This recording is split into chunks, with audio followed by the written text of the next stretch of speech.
ازيكم حبايب قلبي، عاملين ايه؟ يا رب دايما تكونوا بخير. جيت لكم فيديو جديد مع مطبخ حوا، طريقه عمل المكرونه البشاميل والجلاش. بس قبل ما نبدا ما تنسوش تعملوا لايك وتشتركوا في القناه وتفعلوا زر الجرس وتصلوا على النبي في الكومنتات. هنا معايا كيلو من البصل مخرطاه زي ما انتوا شايفين، ومعايا كيلو ونص من اللبن حاطه يغلي عشان هستعمل بيه تحضير البشاميل. واهو واخده معلقه كبيره من اللي انا بقلب بيها البصل سمنه من دي سمنه بلدي، وبحمر بيها البصل لغايه ما وصل للون ده. وهنا اهو اللبن بتاعنا ابتدى في الغليان، هنسيبه يبرد وبعدين هنعمل بيه البشاميل. طبعا معايا على كيلو البصل كيلو ونص لحمه، هبدا انزل بيها تدريجيا وهفككها من غير ما احط ميه. كل اللي هضيفه اللي هو معلقه كبيره من الفلفل الاسود، و3 ورقات من اللوري، و3 ديول من الفلفل الاخضر، وهبتدي ان انا افكك اللحمه. وهنا بعد ما اللبن بتاعنا غلي قفلنا عليه وسايبينه يبرد تماما علشان نعمل بيه خليط البشاميل. وهبتدي ان انا اقلب في اللحمه، وهضيف عليها حته من البابريكا الحمراء اللي انا كنت فرماها دي، طبعا يا جماعه مش حرقه. وهبتدي ان انا اقلب في اللحمه لغايه ما وصل لونها للون الرمادي.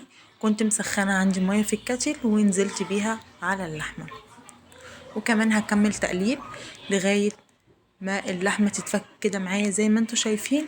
وهنقلها على عين تانية وهسيبها تتعصج براحتها. وهنا بغسل حبة السلطة، معايا خيار وفلفل رومي وطماطم وجرجير. وهنا بعد ما اللبن بتاعنا برد رايح عشان اعمل خليط البشاميل. طبعا لقيت اللبن كتير فهنقص منهم حبة في الحلة اللي هعمل فيها البشاميل. وهنا اهو هضرب الدقيق. طبعا يا جماعة في ناس بتحمر الدقيق، بس احنا بنحبه بنستلطفه وهو في الخلاط، مبنحبش ان احنا نحمره. يعني احنا بنحب يكون البشاميل بتاعنا ابيض وفي نفس الوقت بيديه طعم جميل. حطينا 10 معالق من الدقيق، وهبتدي ان انا اضرب الخليط بتاعنا لغاية ما ينعم معايا كده زي ما انتوا شايفين ويكون مفهوش اي تكتلات. وهنا علقت على اللبن بتاعنا بعد ما برد، علقت عليه يسخن تاني، وهبتدي ان انا بالمضرب اقلب تدريجيا علشان الخليط ما يكلكعش مني وفي نفس الوقت ما يلزقش في الحلة. هفضل اقلب لغاية ما يوصل للقوام اللي انا عايزاه. طبعا يا جماعة التقليب بيكون مستمر، انت اللي بتتحكمي في التقل وبتتحكمي في الخفافية زي ما انت عايزة للبشاميل. وهنا نزلت بمعلقة كبيرة من السمنة البلدي زي ما انتوا شايفين، وبرضو مستمرة في التقليب. طبعا مش متوفر عندك المضرب اليدوي، ممكن تستخدمي عادي بالمعلقة مفيش مشكلة. هو ده القوام اللي انا كنت عايزاه. هبتدي بقى. طبعا يا جماعه انا زي ما انتوا شفتوني كنت عامله اللحمه المفرومه ومزوده فيها الميه. وهنا نزلت على البشاميل بمعلقه صغيره من الفلفل ومعلقه صغيره من الملح. وطبعا انا كنت محققه معاكم اللحمه فخدت شويه من ميه اللحمه نزلتها على البشاميل. وهنا يا جماعه طبعا انا دقت اللحمه لقيتها ان هي دلع شويه، فان انا حطيت معلقه صغيره من الملح وقلبتها وهسيبها تغلي لمده 5 دقايق وهقفل عليها، وكده هيبقى العصاج بتاعنا اتعصج. طبعا يا جماعه زي ما انتوا شفتوا البشاميل بتاعنا خلص. علقت على حله فيها ميه على النار ونزلت عليها بغطا كبير من الملح وحبه من الزيت. وهنا البشاميل جاهز واللحمة المفرومة ومستنية المية تغلي علشان انزل عليها بالمكرونة. وهنا محضرة معايا الصواني اللي هعمل فيها الخليط. وهنا اهو بعد ما المية بتاعتنا غليت هنزل عليها بالثلاث اكياس مكرونة وهسيبها المكرونة تتسلق. وطبعا كلكم عارفين المكرونة بتاخد وقت قد ايه قبل ما بتخلص. وهنا معايا معلقة كبيرة من الزبدة الصفراء ومعايا معلقتين من السمنة البلدي، وحطهم على نار هادية عشان يسيحوا معايا علشان انا هستخدمهم في رص الصواني. لو وصلت لغاية هنا ما تنسيش تعملي لايك وتشتركي في القناة وتفعلي زر الجرس عشان يوصلك كل جديد وغيرك يستفيد، وتصلي على النبي في الكومنتات. ويا جماعة المكرونة بتاعتنا ابتدت ان هي تتسلق معانا. طبعا احنا مش هنسويها سوا كامل، لازم يكون ان هي فيها سنة عضة كده. وهنا بعد ما السمنة بتاعتنا والزبدة ساحوا هنشيلهم من على النار. وهنا المكرونة بتاعتنا كمان استوت خالص زي ما انتوا شايفين. وهنا حبة السلطة عملناهم، عايزة اقول لكم الاكلة دي ما بتحلاش غير بسلطة. وهنا هنصفي المكرونة وهنروح نرص الصواني. بعد ما صفينا المكرونة هناخد بقى المكرونة واللحمة ونرص الصواني. طبعا انا بقسم كمية المكرونة على جزئين. اول جزء بنقسمه في صينية صغيرة وبنزل عليه بالبشاميل زي ما انتوا شايفين وبالسمنة البلدي اللي انا سيحتها معاكم. وهبتدي ان انا اقلب كل ده مع بعض. عايزاكم تجربوا الطريقة دي بجد هتعجبكم جدا، وعايزاكم تكتبوا لي في الكومنتات جربتوها وطلعت عامله ازاي معاكم. وهنا بعد ما نزلت بالنص كميه المكرونه اللي انا عملتها وفردتها في الصينيه هاخد برضو نص الكميه التاني وهعمل فيه زي ما عملت في ده. نزلت عليه بالبشاميل وهحط عليه برضو السمنه وهبتدي ان انا هقلب. وهنا رحت بقى للصينيه حطيت اللحمه المفرومه هفضيها وهفردها على الصينيه وهنزل بكميه المكرونه التانية.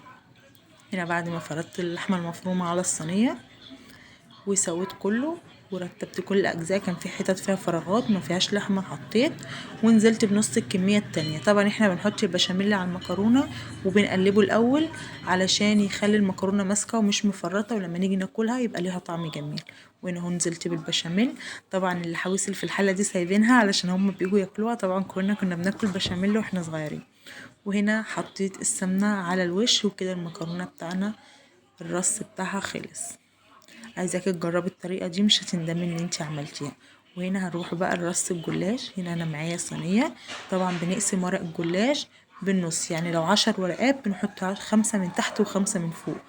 14 ورقه بنقسم النص وبنحط من تحت ومن فوق. طبعا الصينيه معايا طلعت صغيره فيها هنتني الجلاش كده. طبعا انتي عايزه تقطعي اللي يريحك، بس انا بقولك ان هو ما بيعملش اي عقبه. وانا هنزل بنص كمية اللحمة. طبعا احنا بنستخدم ايدنا عادي، احنا ايدنا نظيفة. وبعدين احنا ما بنحبش حاجة تعطلنا ولا بنحب حاجة تكتفنا. تمام. وهنا بعد ما رصيت الجلاش هننزل بنص الكمية من فوق وهتني زي ما عملت في الجزء اللي تحت. طبعا زي ما قلت لكم عايزه تقصيه قصيه. وهنا بنقطع الجلاش قبل ما نسقيه وندخله الفرن عشان لما يخرج يبقى سهل علينا في التقطيع ونبقى شايفين التقطيعة بتاعته وما يعذبناش، ما يكونش لسه سخن ومش عارفين نقطعه. تمام.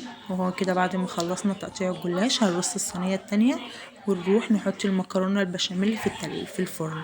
وهنا انا معايا كوبايتين اللبن. طبعا انا حطيت عليهم سمنة بلدي.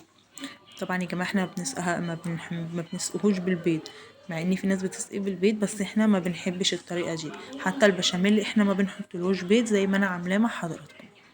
تمام. وانا دخلت المكرونه على نار عاليه، الرف الاوسط، مولعه الشوايه ومولعه الفرن من تحت. وهنا اهو بعد ما حطيت اللبن والسمنه البلدي وحطيتهم على الجلاش وقعدت احرك الصينيه يمين وشمال علشان يشرب اللبن بالسمنه. وطبعا يا جماعه اللبن بيكون سخن جدا، انا لسه قافله عليه. وحطيت سمنه بلدي من على الوش. وهنا المكرونه بعد ما خرجت من الفرن بصوا يا جماعه بسم الله ما شاء الله جوسي ازاي. طبعا انا دخلت الجلاش على الفرن، كنت معليه الفرن، واول ما دخلته وطيته وسبته من 30 ل 35 دقيقه على رف اوسط. اهو زي ما انتوا شايفين بصوا المكرونه جوسي وجميله ازاي، ولا الجلاش بصوا مذهب ازاي. وده يا جماعه اللي انا بتكلم فيه. بصوا بعد ما خرج من الفرن متقطع ازاي ومورق.